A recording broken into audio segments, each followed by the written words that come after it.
नमस्कार। मेरा नाम प्रिया शर्मा है और मैं दिल्ली विश्वविद्यालय की छात्रा हूँ। आज एक बहुत ही शुभ दिन है। आज के दिन महापुरुष भीमराव अंबेडकर, भारत के संविधान निर्माता, समाज पुरुष, युग पुरुष और एक ऐसे प्रखर वक्ता और समाज की कुरीतियों से लड़ने वाले बाबा साहब भीमराव अंबेडकर का जन्म दिवस है, बर्थ एनिवर्सरी है। और इसके उपलक्ष्य में ही मैं संसद में आई हूँ। आज मिनिस्ट्री ऑफ सोशल जस्टिस ने एक प्रोग्राम आयोजित किया था। मैं बाबा साहब अंबेडकर की बर्थ एनिवर्सरी के उपलक्ष्य में कुछ बातें साझा करना चाहती हूँ। हम सभी जानते हैं कि बाबा साहब अंबेडकर को कुछ वर्ग विशेष से जोड़ के जो है रख दिया गया है, उनको अलग थलग कर दिया गया है। उनकी जो ऐसी विशिष्ट जो विशेषताएं हैं, बाबा साहब अंबेडकर ने अलग अलग फील्ड में लोगों के लिए जो काम किए हैं, चाहे वो लेबर हो, चाहे वो वुमेन हो, चाहे वो फार्मर्स हो, चाहे वो वाटर कंजर्वेशन की बात हो, चाहे वो क्लाइमेट की कंजर्वेशन की बात हो, इन सभी विषयों को बाबा साहब अंबेडकर ने छुआ है।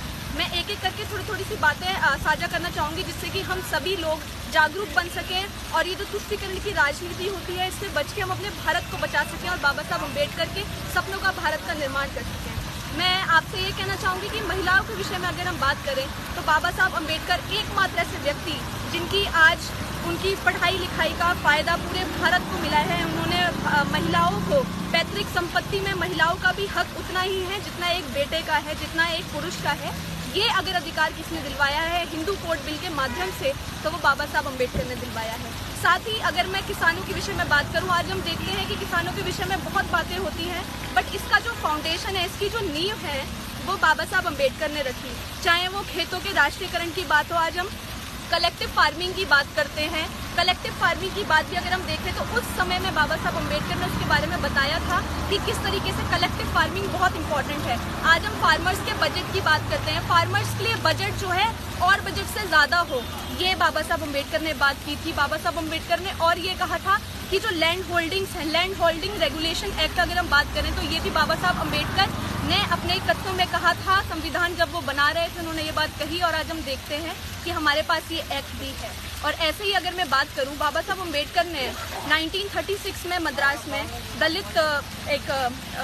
दलित की सम्मेलनों में बाबा साहब अंबेडकर ने कहा था, कम्युनिस्टों के विषय में आज हम सभी जानते हैं कि कम्युनिस्ट जो है उनकी फोटो लेके घूमते हैं और बाबा साहब अंबेडकर उनके हैं, बाबा साहब अंबेडकर उनके हैं, वो ऐसी बातें करते हैं। परंतु हम देखते हैं कि बाबा साहब अंबेडकर पूरे भारत के हैं। उन्होंने ये कहा कि वो कम्युनिस्ट, वो वामपंथी लोग जो कि लेबर क्लास के नाम पे राजनीति करते हैं, ऐसे कम्युनिस्टों को वो बिल्कुल पसंद नहीं करते और उनका जो है बिल्कुल आदर नहीं करते, क्योंकि वो लोग सिर्फ लेबर क्लास के नाम पे राजनीति करते हैं। ऐसा बाबा साहब अंबेडकर ने अपनी 1936 में हुई मैसूर में दलित वर्ग के सम्मेलन में कहा।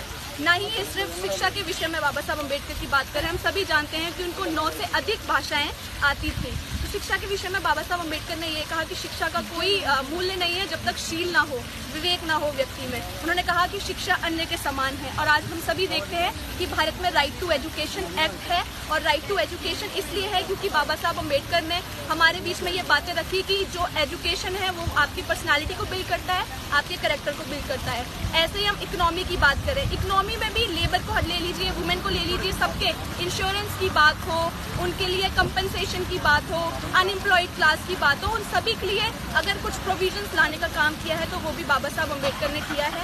हम इंडियन रुपी की बात करते हैं, गोल्ड मॉनेटरी सिस्टम, उन्होंने बाबा साहब अंबेडकर ने उस समय में कहा था कि भारत के लिए गोल्ड मॉनेटरी सिस्टम जो ब्रिटिशर्स लागू कर रहे हैं वो गलत है। और आज हम देखते हैं कि भारत में गोल्ड मॉनेटरी सिस्टम नहीं है। तो ऐसी कुछ चीज़ें, इंडियन रुपी की हम बात करें, बाबा साहब अंबेडकर वॉज द वन जो कि सबसे बड़े राष्ट्रवादी थे।